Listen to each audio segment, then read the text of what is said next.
Thank you very much, everybody.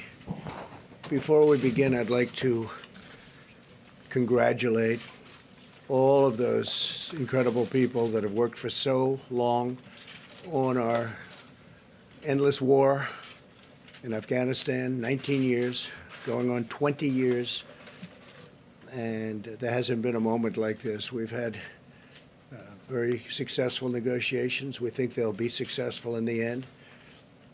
The other side's tired of war. Everybody's tired of war.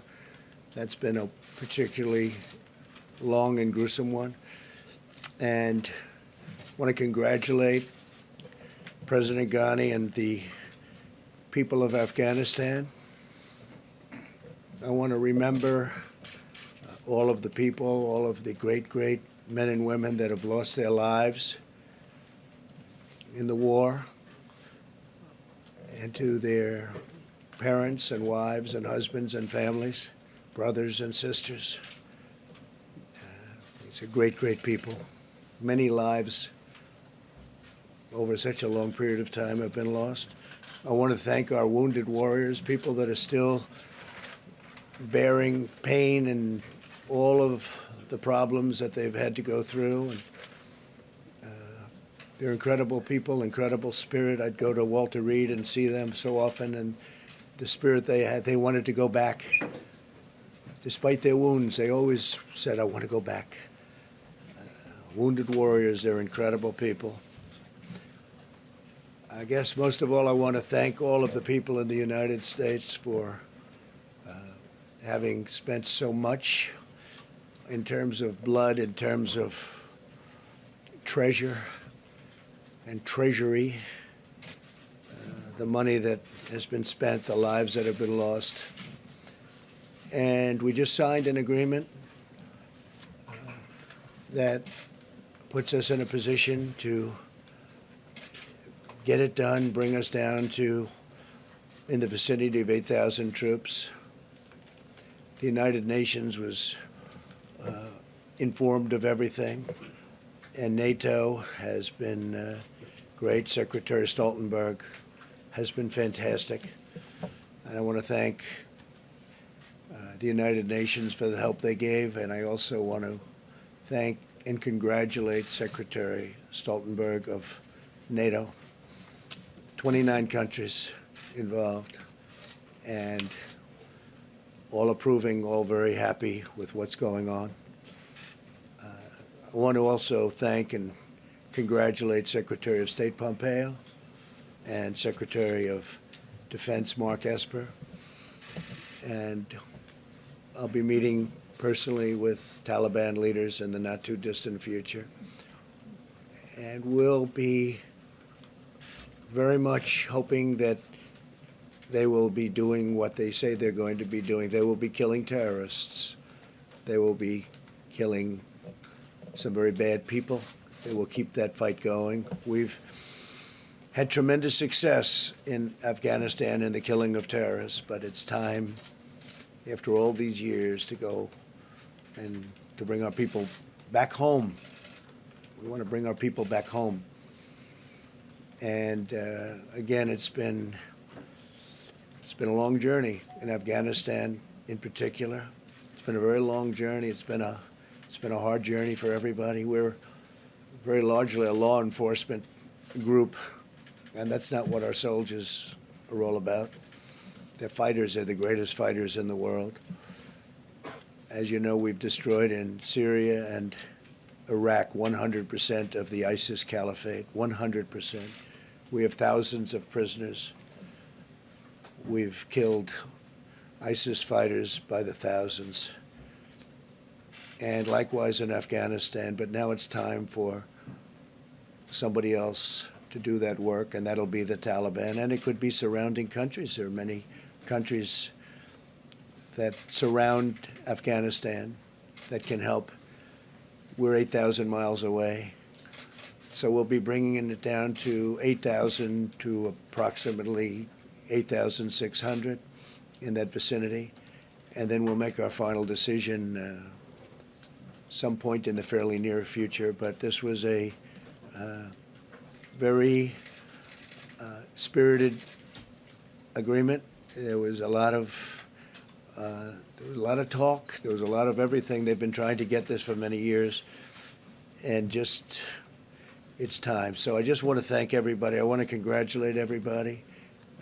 I really believe the Taliban wants to do something to show that we're not all wasting time. If bad things happen, we'll go back.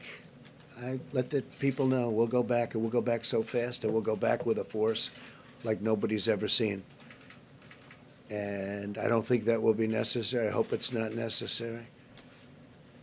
And so I just wanted to bring that up before we begin on a topic that has become very, very important to everybody. First of all, the amount of work that these professionals behind me and many other professionals in many rooms behind us who are watching right now, I don't have the room here to bring them all in, but they have been working round the clock so hard on the coronavirus.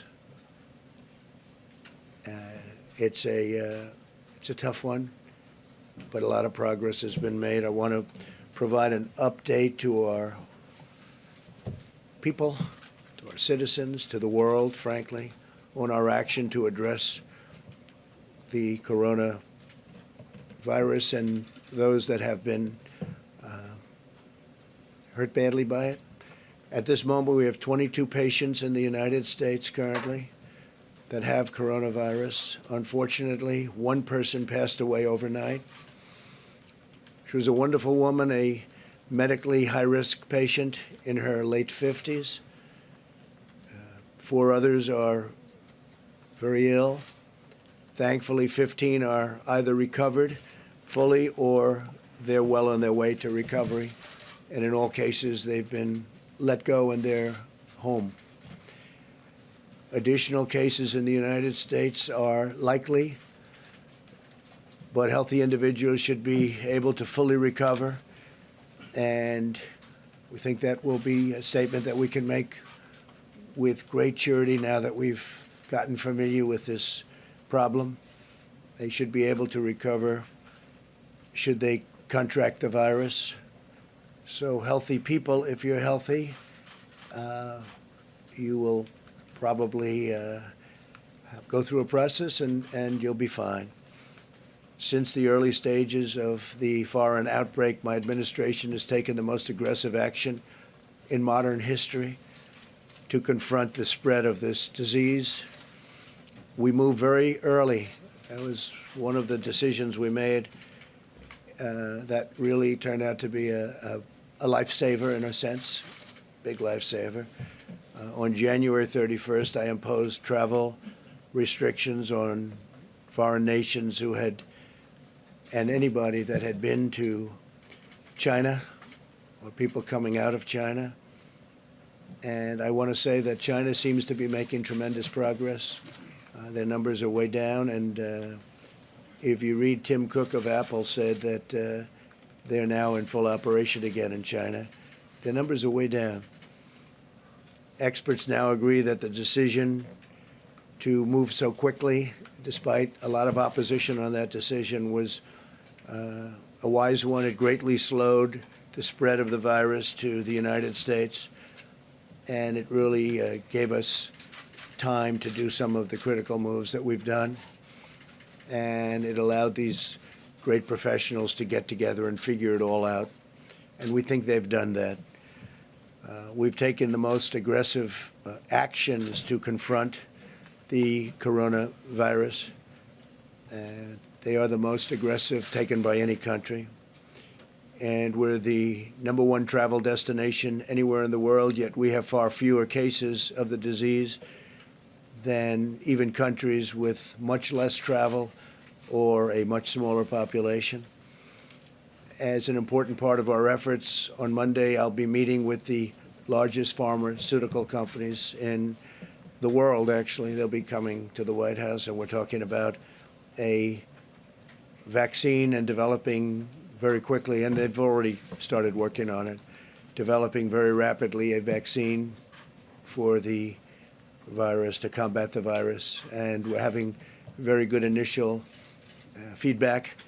But these companies will be coming to the White House on Monday.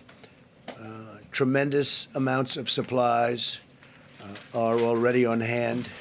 We have 43 million masks, which is far more than anyone would have assumed we could have had so quickly. And a lot more are coming.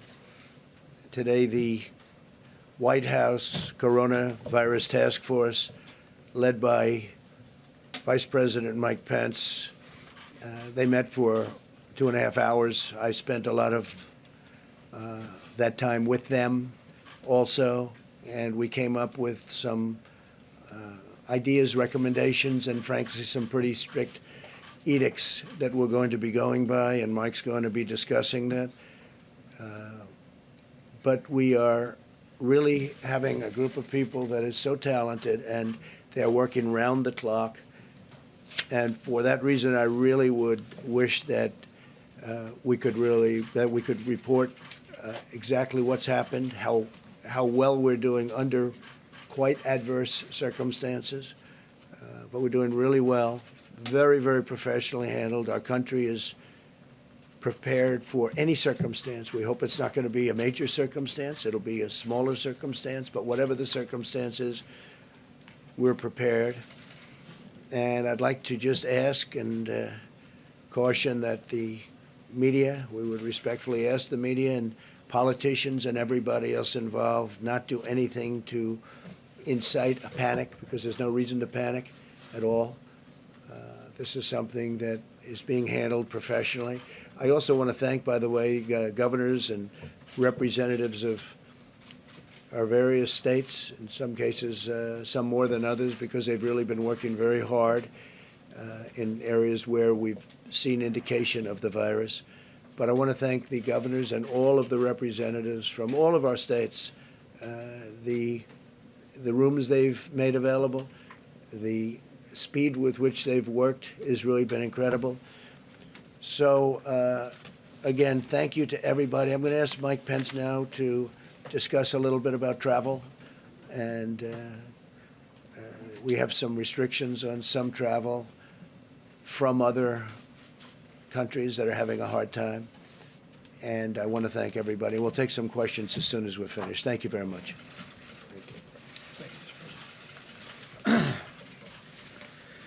Thank you, Mr. President.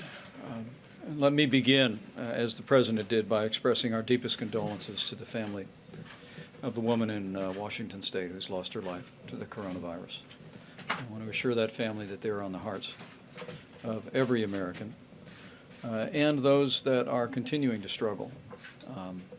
In some cases, in ICU units, can be assured of the prayers of millions of Americans. From the moment that this country learned of the spread of the coronavirus, President Donald Trump took decisive action, established the White House Coronavirus Task Force, and as the President just described, the President took unprecedented action to suspend all travel into the United States from China. It simply had never been done before by any previous administration. It is among the reasons why the threat to Americans of coronavirus remains low, despite today's tragic news from Washington State. The task force met this morning and brought the President a range of options, and at his direction, we will be doing the following.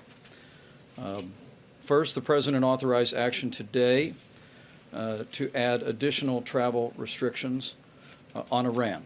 We will be using Section 212F, banning travel from Iran.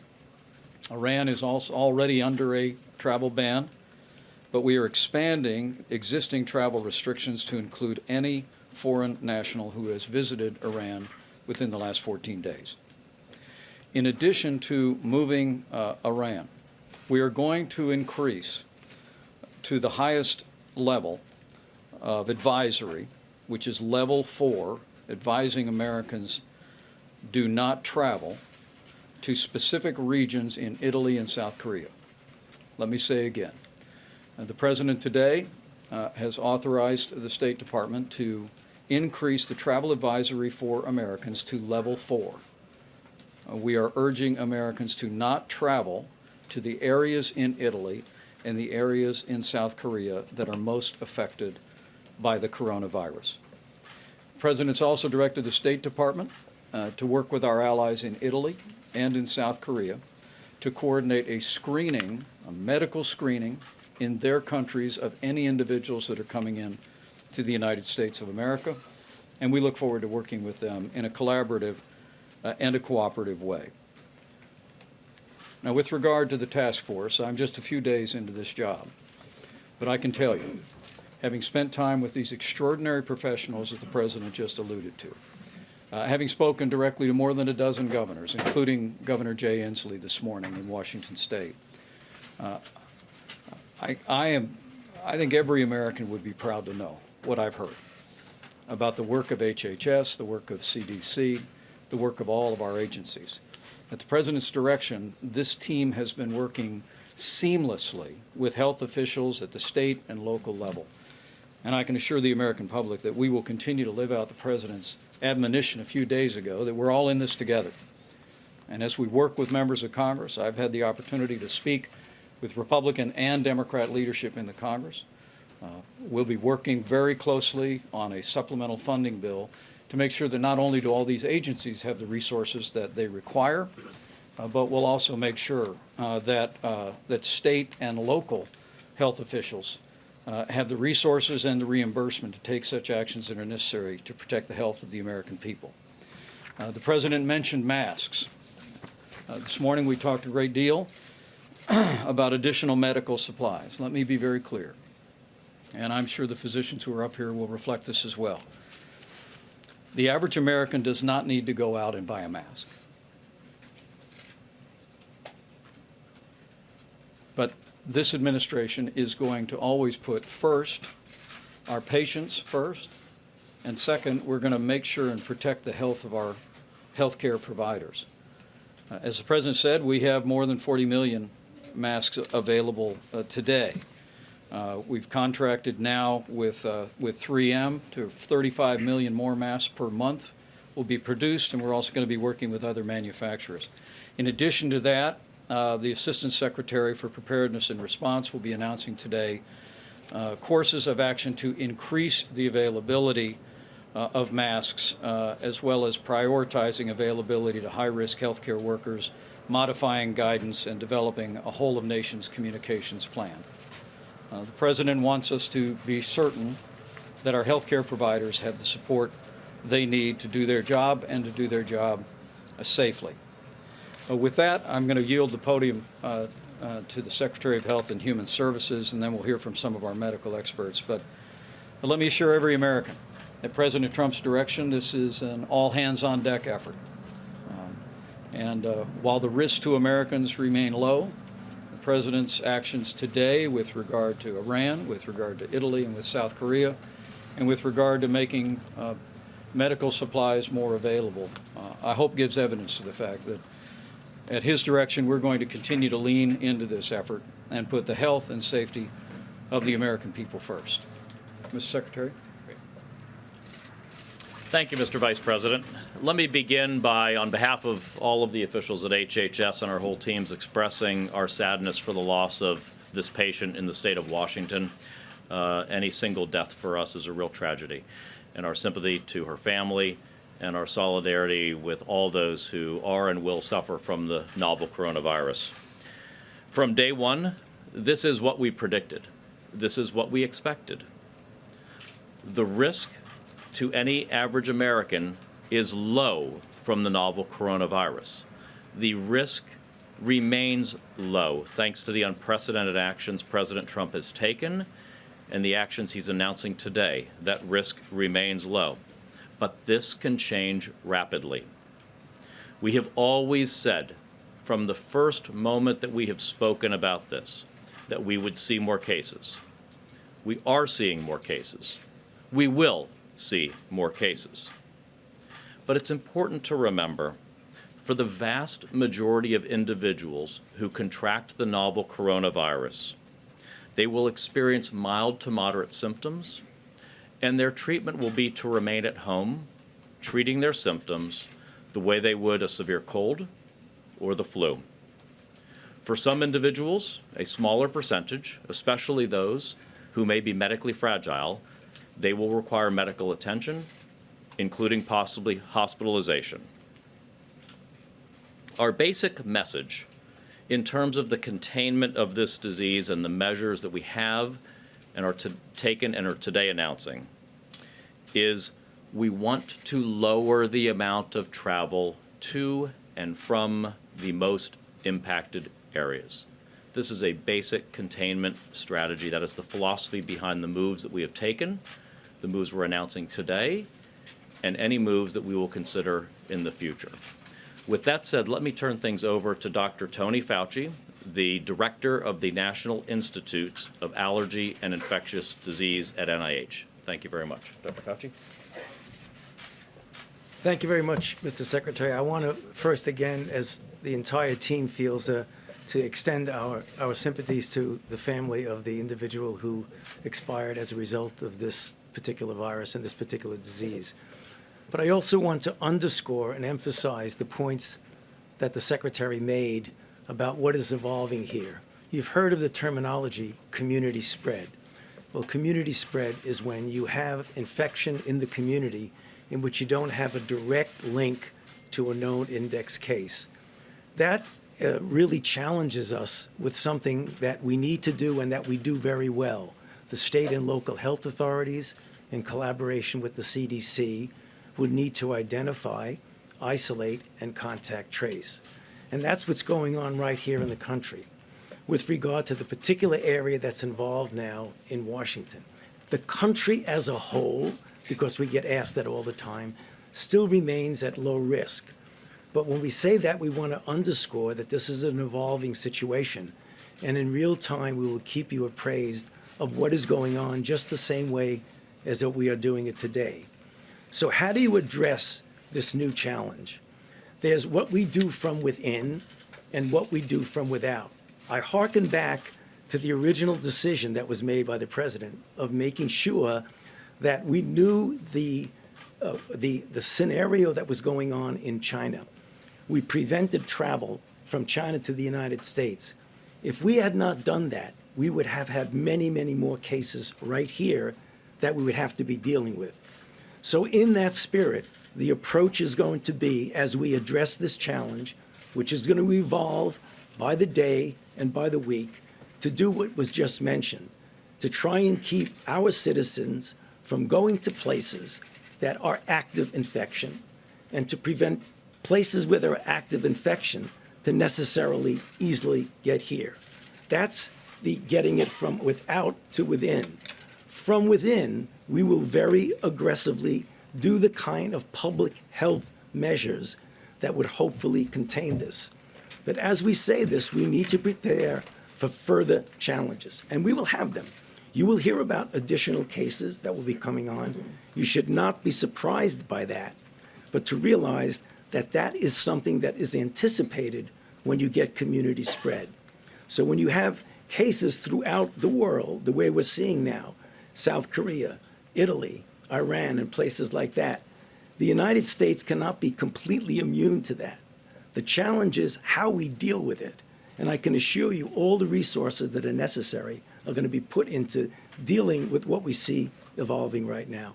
And again, we'd be happy to answer any questions later, but Bob, do you want to say a few words? I also want to add my prayers and sympathies for those that are sick and obviously our citizen that unfortunately died last night. Currently, as said, there's 22 cases in the United States, and these initial cases were really linked to travel to China and their contacts. Recently, as was stated, we've confirmed new cases with no link to travel history or contacts. And health departments, under the leadership of the states and local health departments supported by CDC, are aggressively evaluating these cases in California, Oregon, and Washington. As was said, we should anticipate to see additional cases and clusters in the days ahead, and we will continue to aggressively evaluate them by the state and local and territorial tribal health departments in conjunction with CDC by embracing early case recognition, isolation, contact tracing, and begin to do that to limit the further spread. I want to also add my emphasis to what was said, that as we stand here today, the risk of the American public remains low. As was said, we should anticipate more cases, but again, the current risk to the American public remains low. Mr. President, real quick, if I could just ask you said the other day in the cabinet room with African-American leaders, you've got to get away from politics. You were down in Charleston last night using the word hoax when talking about Democrats. Somebody now is dead from this. Do you regret that kind of talk? No. Hoax referring to the action that they take to try and pin this on somebody because we've done such a good job. The hoax is on them. I'm not talking about what's happening here. I'm talking what they're doing. That's the hoax. That's just a continuation of the hoax, whether it's the impeachment hoax or the Russia hoax. This is what I'm talking about. Certainly not referring to this. How could anybody refer to this? This is very serious stuff. But the way they refer to it, because these people have done such an incredible job, and I don't like it when they are criticizing these people, and that's the hoax. That's what I'm talking about. Thank you, Mr. President. And I'm just going to ask you directly about this with regard to the flow of information. From the very beginning, you received a lot of criticism regarding that, in particular about Dr. Anthony Fauci. He is world-renowned in contagious diseases, and there were reports out there that he was being muzzled. Can you tell us that this widely respected expert, Dr. Fauci, will have every opportunity to tell us the truth? Well, that's a very and the- dishonest, and- very and the dishonest facts? question because Why he is it has dishonest? It's- because he has had that ability to do virtually whatever he's wanted to do. And he's not being muzzled in fact, in any he was way. never muzzled. Okay. I think I can speak. You can speak. Why don't you speak to that? There has been a lot of Very reports out there. dishonest question, No, but that's It's not okay. dishonest. I want to clarify, it Mr. is President. dishonest. I want to clarify. So let me clarify it. I have never been muzzled, ever, and I've been doing this since the administration of Ronald Reagan. I'm not being muzzled by this administration. What happened, which was misinterpreted, is that we were set up to go on some shows. And when the vice president took over, we said, let's regroup and figure out how we're going to be communicating. So I had to just stand down on a couple of shows and resubmit for clearance. And when I resubmitted for clearance, I got cleared. So I have not been muzzled at all. That was a real misrepresentation of what happened. Are you considering other travel restrictions, and Yes. and what about closing the southern border? We are looking also southern border. In fact, some of the folks are here right now. Ken is here someplace. And yes, we are thinking about southern border. We have received a lot of power on the southern border over the last couple of years from the courts, but we are looking at that very strongly. Mr. President, to follow up, how should Americans prepare for this virus? Should they go on with their daily lives, change their routine? What should they do? Well, I hope they don't change their routine, but maybe, Anthony, I'll let you answer that, or Bob, do you want to answer that? Sure, Mr. President, thank you. I think it's really important that, as I said, the risk at this time is low. The American public needs to go on with their normal lives, okay? We're continuing to aggressively investigate these new community links. We're going to continue to be transparent in relating that to the American public. But at this stage, again, the risk is low. We need to go on with our normal lives. Mr. President, thank you very much. Increasing of the coronavirus in South Korea, and to worry about the U.S. troops in South Korea, and how did you control that traffic in the U.S.? Well, we care very much for the troops. We're in constant touch with the troops. We've been speaking to the general, as you probably know, 32,000 troops in South Korea. And that's all working out fine. And we're in touch. We were in touch with the authorities in South Korea too. Yes. What responsibility do you feel, as you're communicating about this, for the public to follow your directions and to take the prudent steps? And then when you did use the word hoax, couldn't that cause some people to not take the precautionary steps because they're linking what you're saying when you use the word hoax in the context of coronavirus? Okay, so again, the hoax was used with respect to Democrats and what they were saying. It was a hoax, what they were saying, and that was very clear if you'd read the words. and I think you know that too. As far as what responsibility, my great responsibility, I think the biggest decision we made was going very early, and that was a decision made against a lot of people that thought we shouldn't do that. That's why we're at 22 instead of a much higher number. It would have been a much higher number. That was a big decision. It was a hard decision because it had never been done before anyway. I mean, not even early or late. It had never been made a decision like that. So that was big. And my next thing is really getting the best people. We're the best people in the world. They're standing behind me. These people are so talented. I've seen them in action now for a number of weeks, actually, but in particular for the last 4 or 5 days.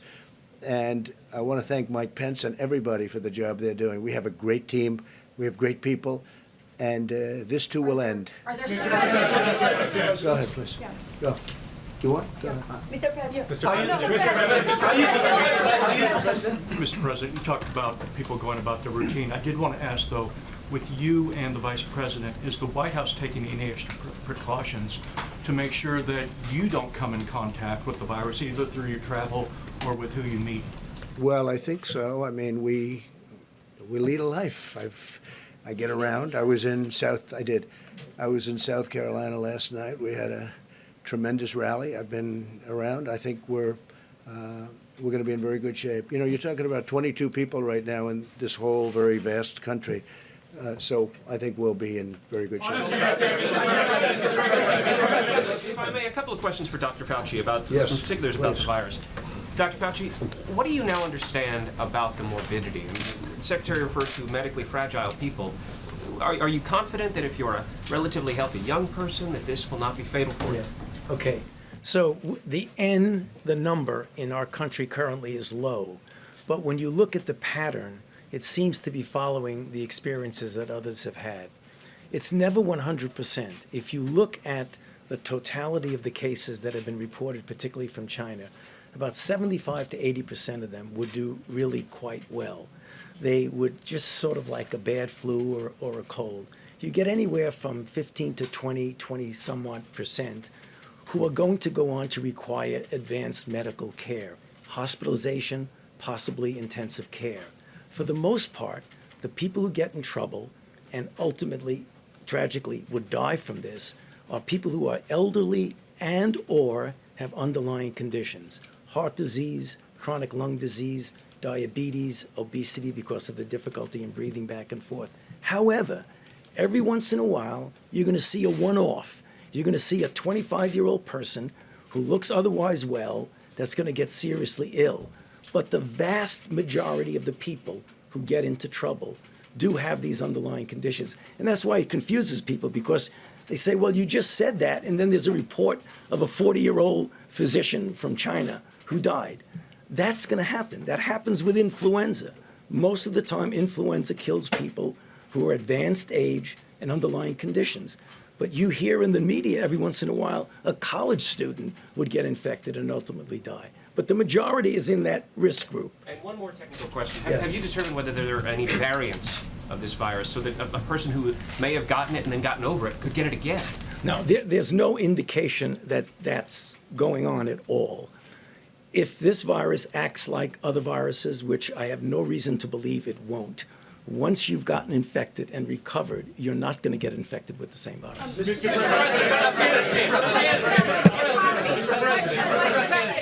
I want to ask you about the peace deal in Doha between the Taliban and the U.S.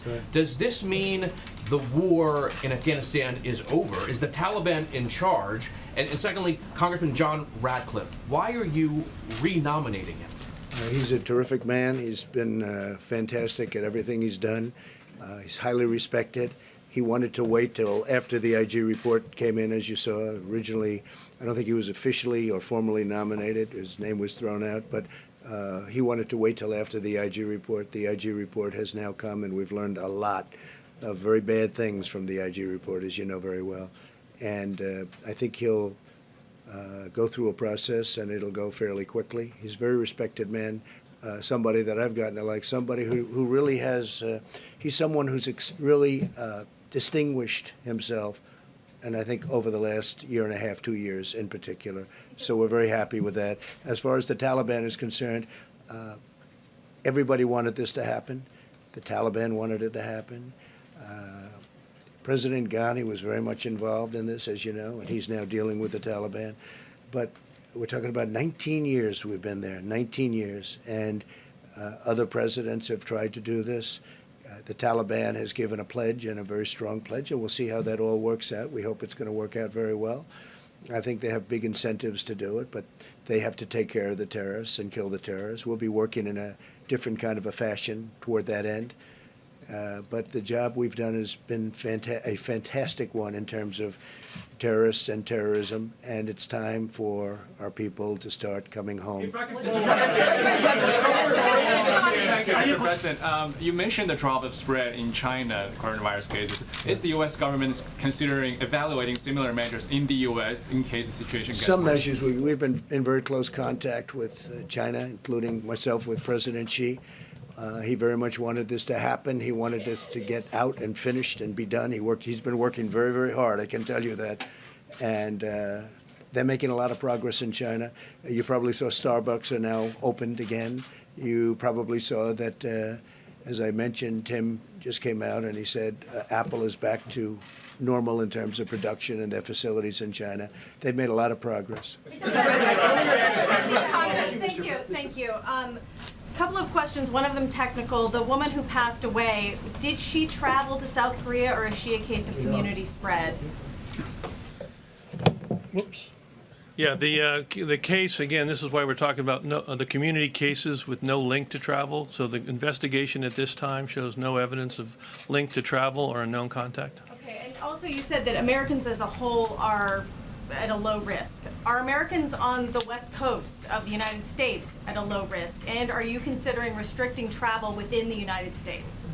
So I just want to emphasize again that the Americans, independent of where they live in this nation, are at low risk, all right? And we're going to continue to evaluate aggressively these on-link cases as we see them.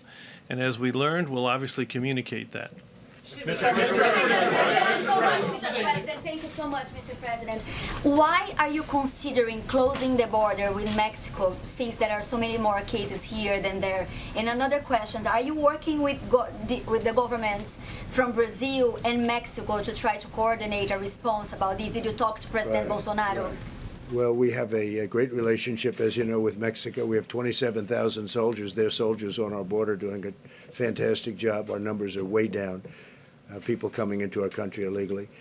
We have ports of entry that we are keeping open, and we're not talking about it. We're thinking about all borders. We have to think about that border. But right now, that is not a border as it pertains to what we're talking about here. This is not a border that seems to be much of a problem right now. We hope we won't have to do that. Yes, please go ahead. Mr. President, if I could just follow on Afghanistan. No, you weren't. Please. Thank you very much, President. I'm just wondering what's the communication with China look like right now, and does the experience and lessons coming from China will help the U.S. dealing with the current situation? Well, I think our relationship with China is very good. We just did a big trade deal. We're starting on another trade deal with China, a very big one, and we've been working very closely. They've been talking to our people. We've been talking to their people, having to do with the virus. No, our relationship with China is very good. Maybe it's closer because of what's happened here, because it was, in a certain way, this can bring the world closer. If you want to know, it can really do that. Go ahead. Mr. President, on Afghanistan, if I could just follow up. You pride yourself on a deal maker, but your former National Security Advisor, John Bolton, has said that this is an Obama-style deal and sends the wrong message to ISIS and al-Qaeda. What did the Taliban give up here? First of all, will you be hosting the Taliban in Washington at Camp David, or will you meet them abroad? We'll look at that. Look, nobody should be criticizing this deal after 19 years. He had his chance. He didn't do it. He was very much in favor of going in. We should have never gone in the first place when they went into Iraq. Listen. When they went into Iraq, when they went into the Middle East in such a fashion, I was very much against it. Shouldn't have gone in. He thought we should have. That's been proven wrong. I'm surprised that anybody would be against something where we try and end a 19-year war. We're 8,000 miles away from our home. We've done a great job in the sense that we've killed a lot of terrorists. We've put them out of commission. Who knows what they would have done if we didn't do that. But it's time for us to come home. Now, the Taliban working with other nations, perhaps, because you're surrounded by other very strong nations. And whether it's Pakistan or Iran or lots of other places, including Russia, they can all work on this. We've been doing it for nations that are surrounding Afghanistan. Now it's time for us to start coming home. And I think it's a very good situation. President Ghani is working on it very hard. We'll see how that works out. But the United States has done great services for people all over the world that, frankly, I don't think they've been given the kind of respect that they should be given for what we've done. What we have done for the world is incredible. And usually we don't even get a thank you. In Afghanistan, we did something, and I will tell you, for the most part, I noticed he was negative, but he should have tried to do something better. He was here for a year. He could have done something better. I was all ears, and he wasn't able to do that. The deal has a chance to be extremely good, but what it does do is we start bringing our people back home. Yeah. No. Go ahead. Thank you, Mr. President. Thank you, Mr. President. Go ahead. The other day, you spoke about the impact, the financial impact, the economic impact of the coronavirus on our country. Yesterday, there was a letter that was sent out publicly by the Federal Reserve Chairman talking about steps that the Fed may do to prevent economic impacts to happening here in the United States. Time. What's your reaction? Is that enough, that kind of a letter? No, I think the Fed has a very important role, and especially psychological. I mean, if you look at the Fed has a massive impact. Lots of it is psychological, and lots of it is fact. This is something I think they should have done even beyond this and before this, because other countries that are not as nearly as prime, we're the greatest in the world. It's our currency, everything. We have everything. We should have the lowest interest rates. We don't have the lowest interest rates. Our Fed rate is higher. You look at Germany, you look at Japan, you look at other countries. Many of them have negative rates. And we are not put in that position because of our Fed. And now we have this problem. You saw where Germany is lowering and also infusing a lot of money into their economy, a tremendous amount. I haven't heard our Fed say they should do this. Our Fed should start being a leader, not a follower. Our Fed has been a follower. We need a Fed that's going to be a leader. We should have at least the same rates and ideally lower rates than other countries. We shouldn't be paying more, but we're forced to pay more on interest, and we are the most prime. Think of it. Biggest economy in the world by far. China would have overtaken us in this year. They were expected to for 5 years. 2019, they were going to overtake us. They're not even close, and they won't be close. As long as somebody smart is right here, they won't be close. But I will say this, the relationship with them is good, but as far as the Fed is concerned, our Fed should be a leader. Our Fed has not been a leader at all. Face-to-face meeting with the Fed Frankly, chairman. We could refinance our debt at even lower rates. The rates are very low, but we should be refinancing debt at even lower rates. Our Fed is making us pay more than we should, and that's ridiculous. Mr. President, thank you. You mentioned you're having the meeting on Monday with the pharmaceutical executives. Right. As you know, the process of approving medicines is complex and time-consuming. I think this process will go very quickly. What powers I will think you use Democrat, to speed it up? Republican, liberal, conservative, this process is going to go very quickly. And you know, that was, excuse me? Yeah, we can do that. You want to do that? We're expediting. Okay, would you like to say something? All right, okay. Excuse me for interrupting. And the private companies, too, that you're talking about doing tests with. So we are working very diligently with industry. We're using our authorities in an expedited fashion to help with the development of therapeutics, particularly around the coronavirus. As you probably know, we issued a policy this morning that allows us to have a lot of flexibility around the development of diagnostic tests. Our colleagues at the CDC have done a great job to have an increase in those tests, and we expect this policy to have a significant impact on that as well. Thanks. Mr. President, on the economy. By the way, the meeting with the pharmaceutical companies was actually set up before over drug pricing, because we want prices to go way down. But it turns out to be a very convenient meeting as it pertains to the vaccine. So you'll talk about both? Talk about both. Thank you, Mr. President. You've put the Vice President in charge of coronavirus coordination across the government. When he was governor of Indiana, the Vice President allowed an HIV outbreak to spiral out of control because he did not heed the advice of his public health professional advisors who said that a needle exchange was necessary at the beginning of the outbreak. what guarantee can you give Americans that political considerations and ideological issues will play no role in your government's response to this virus? Well, let me just respond quickly, and then I'm going to have Mike say something about that, because I've heard very good explanations, actually. When it came to health care, Indiana has been a leader, an absolute leader, and it was really started with others, but by Mike Pence, and he's done a phenomenal job on health care, one of the best, if not the best, in the country. And with that, I'll let Mike respond specifically, if you want to. Sure. Thank you, Mr. President. When I was governor of the state of Indiana, we actually had two experiences with the spread of infectious diseases. The first was in 2014, when Indiana was where the very first MERS case in the United States arrived. Obviously, an infectious disease much more deadly than the coronavirus that we're dealing with today. It was then, when I was governor, that I learned of the extraordinary capabilities of CDC. I worked with my health officials in the state of Indiana, worked with federal officials, and maybe most importantly, learned the invaluable role that local health officials play in dealing with the spread of infectious disease. I'm proud to say that the state of Indiana secured that patient, found out everyone they'd ever contacted. There were no additional infections, and that patient recovered. There was only one other MERS disease. The other incident was in 2015. We had an outbreak of HIV in a very small town that emerged in early 2015. My health officials came to me. We immediately deployed health resources. The truth is HIV/AIDS was being spread by people sharing needles in intravenous drug use.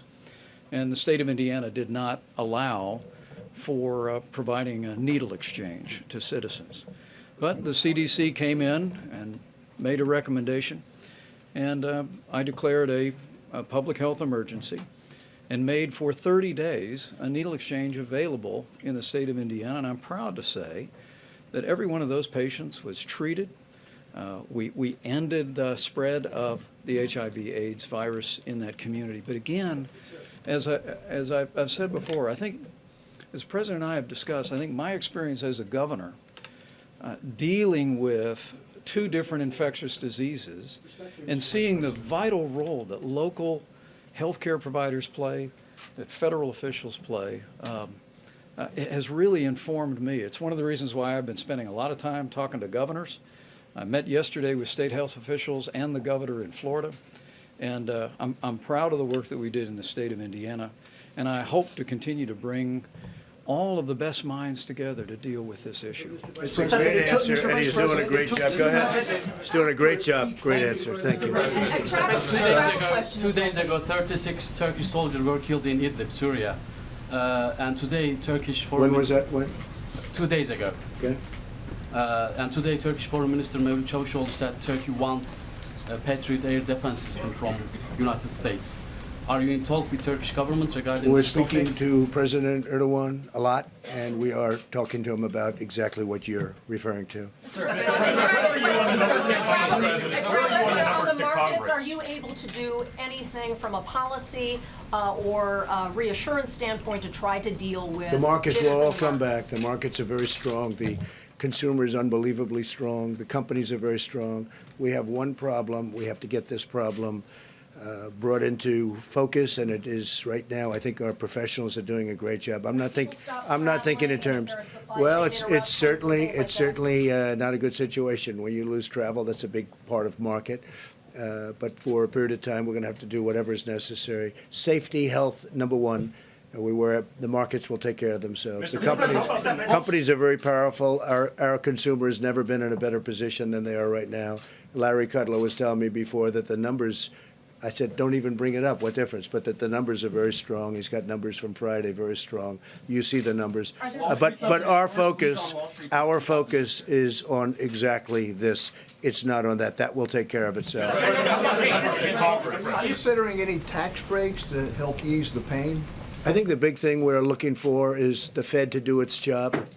If the Fed does its job, that's what we are really looking for. Prior to this, as you know, we announced that we're going to be at the end of the year, toward the end of the year, we're going to be announcing a middle income tax cut.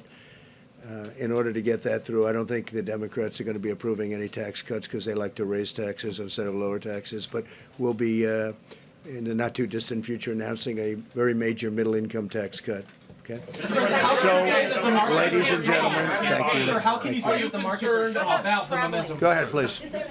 Mr. President. People started to buy hand sanitizer and food supplies and also medical supplies to prepare. And there are news about some of the items are out of stock.